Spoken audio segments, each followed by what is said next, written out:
لو المكان ده اتقفل يوم واحد سعر البنزين ممكن يتضاعف والعالم كله يتشل.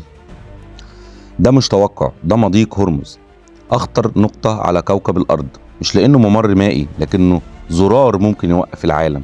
المضيق بين إيران وسلطنة عمان وبيمر منه حوالي 20% من نفط العالم.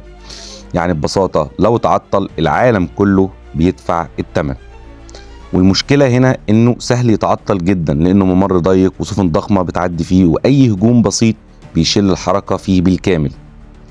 والأخطر إن إيران مش محتاجة حرب كاملة، كفاية قوي ألغام أو زوارق سريعة أو صواريخ من الساحل، والنتيجة بتبقى فوضى عالمية.